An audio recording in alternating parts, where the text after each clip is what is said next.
Artemis II prend un risque colossal. Demain, lorsqu'Orion percutera l'atmosphère à près de 40 000 km/h, l'air environnant s'ionisera pour former un bouclier de plasma dense, bloquant totalement les ondes radio.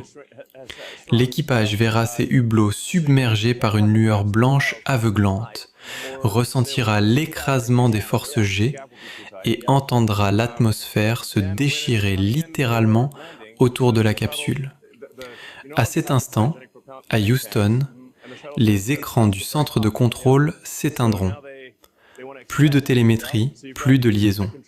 Si le bouclier thermique tient bon, le signal reviendra. Sinon, le silence ne fera que se prolonger. La phase la plus angoissante de la mission n'est pas le lancement, qui s'est déroulé avec une fluidité presque suspecte, ni l'accélération vers la vitesse de libération, ni les 50 minutes de silence radio derrière la face cachée de la Lune. Ce sont les 10 dernières minutes d'un périple de 10 jours. Une fenêtre critique d'environ 4 minutes au pic de la rentrée atmosphérique, là où la température de la coque extérieure dépasse les 2760 degrés Celsius. Reed Wiseman, Victor Glover, Christina Koch et Jeremy Hansen ont décollé le 1er avril 2026 du centre spatial Kennedy à bord de la fusée la plus puissante jamais conçue par la NASA. Ils sont les premiers humains depuis Apollo 17 à quitter l'orbite terrestre basse, la première femme à s'aventurer aussi loin, le premier astronaute noir et le premier Canadien dans une telle mission. Leur vaisseau les emmène à plus de 46 000 km de la Terre et à environ 7 600 km derrière la face cachée de la Lune, plus loin qu'aucun être humain n'a jamais voyagé. Pour cette phase, il n'existe aucune option d'interruption, aucun scénario de secours, aucune seconde chance. Si quelque chose tourne mal durant ces 4 minutes, personne sur Terre ne pourra intervenir, et l'équipage n'aura pas le temps de réagir. À titre de comparaison, les capsules revenant de l'orbite basse rentrent à environ 28 000 km/h.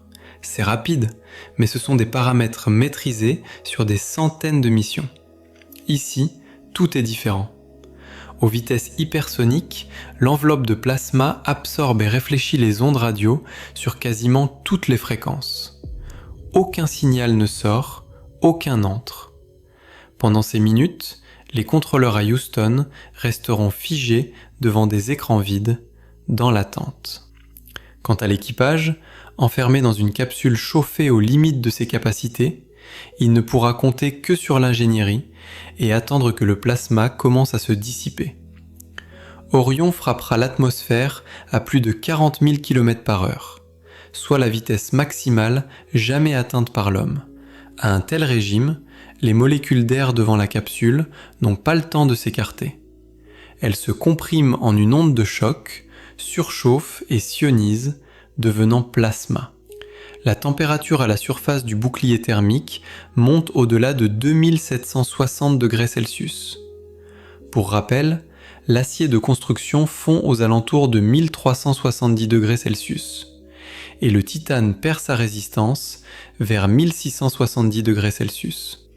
La défaillance de la protection thermique lors de la rentrée n'est pas une hypothèse, c'est un risque réel qui a déjà coûté la vie à 7 astronautes. Cette étape possède une intensité unique. Si le décollage est synonyme de fracas, de poussée et d'énergie brute, et si le trajet Terre-Lune est synonyme de silence, alors la rentrée atmosphérique est le point de rupture. Sans protection, la structure du module d'équipage d'Orion, faite de composites de carbone et de titane, fondrait en moins d'une seconde. Le seul rempart est un bouclier thermique nommé AFCOAT. L'AFCOAT est une protection ablative, conçue pour une destruction contrôlée. Lors de la rentrée, la couche externe du matériau se carbonise sous l'effet de la chaleur extrême, absorbant une quantité massive d'énergie. Puis, cette couche se désagrège et est emportée par le flux, évacuant avec elle la chaleur accumulée. Couche après couche, le bouclier se sacrifie pour maintenir la structure interne dans des limites de température acceptables. C'est cette technologie que la NASA a utilisée sur tout le module de commande Apollo entre 1968 et 1972. Et elle a fonctionné à la perfection. C'est pourquoi, lorsqu'il a fallu concevoir une protection capable d'encaisser un retour depuis la Lune, les ingénieurs ont de nouveau choisi cette solution éprouvée. Peut-être y avait-il trop d'assurance. Sur Apollo, le bouclier était une structure monobloc en nid d'abeille. Environ 320 000 petites cellules hexagonales, chacune remplie manuellement d'Afcoat. Un travail titanesque qui prenait des mois. Pour Orion, Lockheed Martin a décidé de simplifier le processus. Au lieu de centaines de milliers de cellules individuelles, ils ont utilisé environ 186 blocs d'Afcoat préfabriqués, chacun moulé pour une section spécifique de la base en carbone de 5 mètres. Ces blocs s'assemblent comme les pièces d'un puzzle. Cette approche a considérablement accéléré la production. Mais la question cruciale restait en suspens. Les caractéristiques thermiques restaient-elles les mêmes? La réponse ne pouvait être obtenue qu'en vol réel. En novembre 2022, le moment est venu.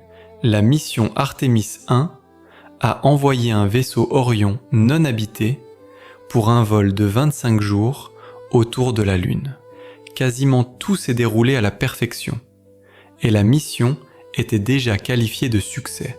Mais après le retour de la capsule au centre spatial Kennedy et le retrait du bouclier thermique pour analyse, la donne a changé. Les ingénieurs ont découvert plus d'une centaine de zones endommagées. De larges fragments d'Afcoat carbonisés s'étaient fissurés et détachés de manière irrégulière. Ce n'était pas l'ablation contrôlée prévue par les calculs et les tests. La perte de matériaux s'est avérée chaotique, exposant par endroits des couches qui n'auraient jamais dû être en contact direct avec les températures extrêmes de la rentrée. Ces dommages coïncidaient avec les spécificités de la trajectoire de retour. Artemis 1 a utilisé ce qu'on appelle une rentrée par bonds, skip entry. Au lieu d'une plongée continue, la capsule entrait d'abord dans l'atmosphère, ralentissait par frottement, puis, grâce à sa portance, remontait vers l'espace, comme un galet ricochant sur l'eau. Après une brève phase de vol presque sous vide, elle plongeait à nouveau pour la descente finale. Ce profil offre une plus grande précision et augmente la distance de planée, permettant de choisir plus souplement la zone d'amérissage. Apollo n'avait pas cette capacité. Dans cette enquête, il y a un détail dont on ne parle pas assez.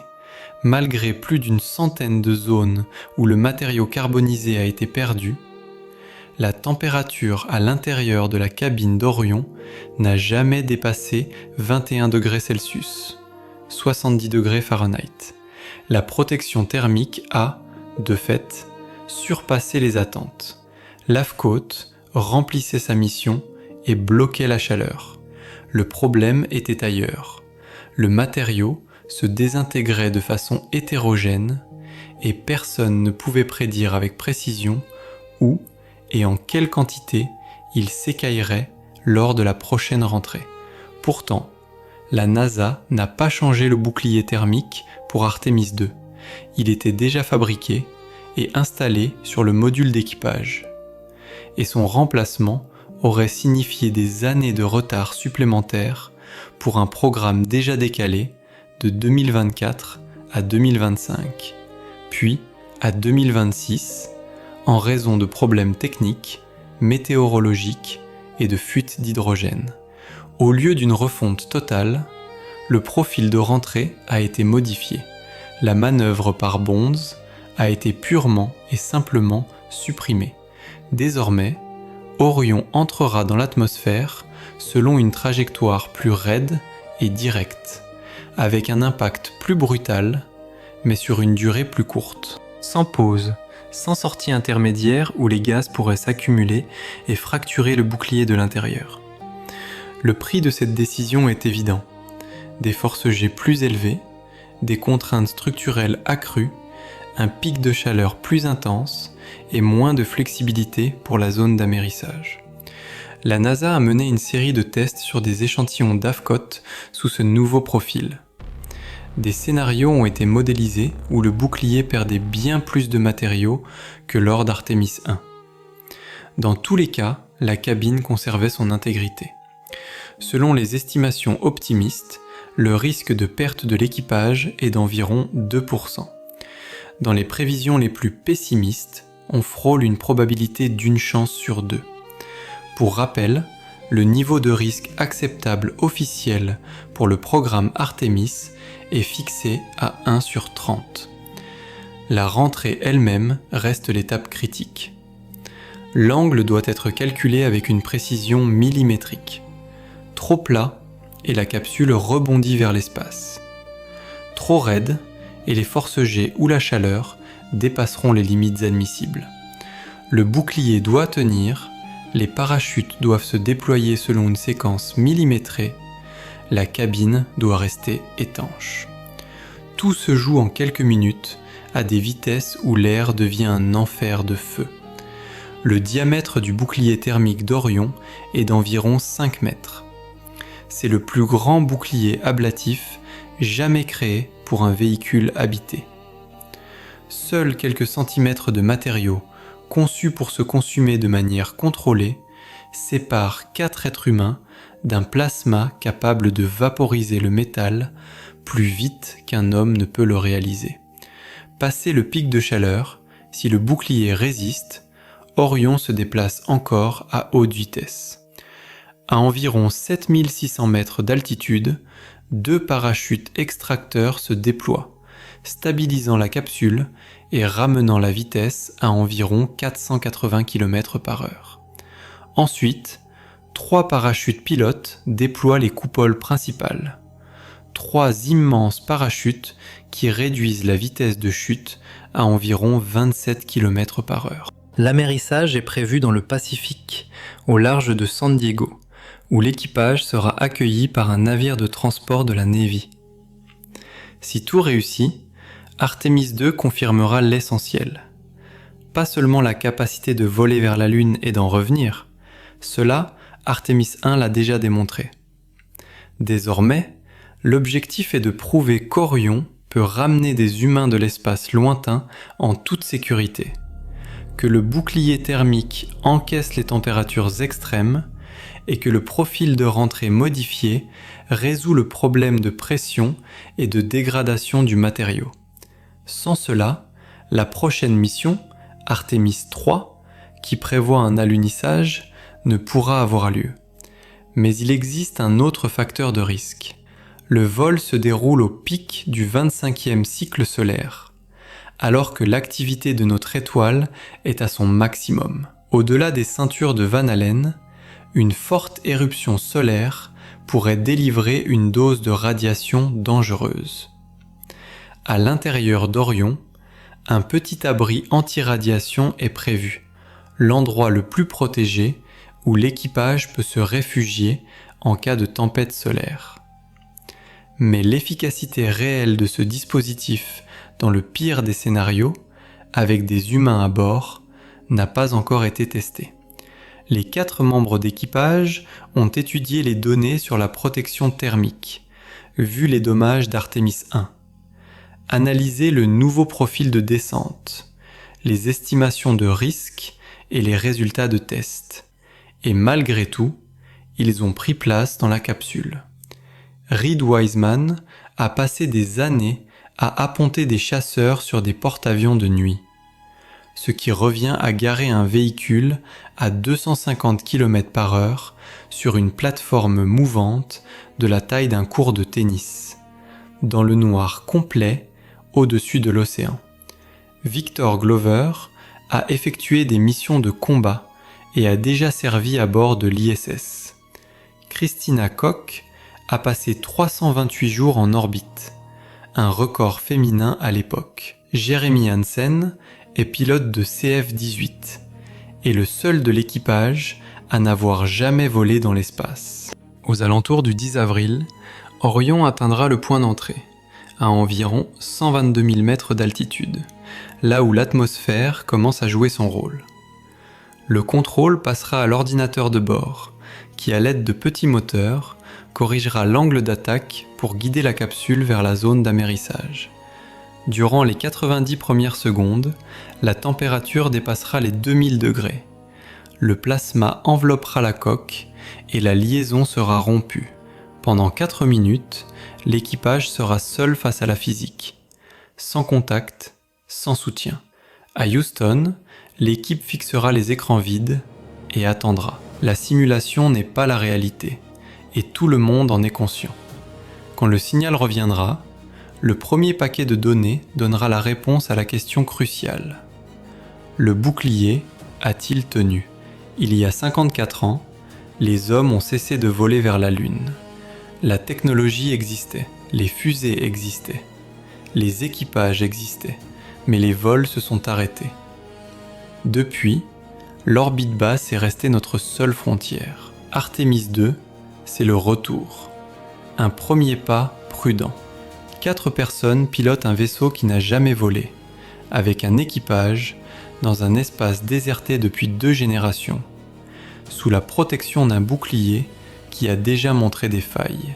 Tout dépend du résultat. Les futurs alunissages, les bases, l'exploration lointaine. Si le signal revient, la Lune sera de nouveau une destination. Sinon, tout s'arrêtera. Nous le saurons bientôt. Merci d'avoir regardé. À bientôt pour une prochaine vidéo.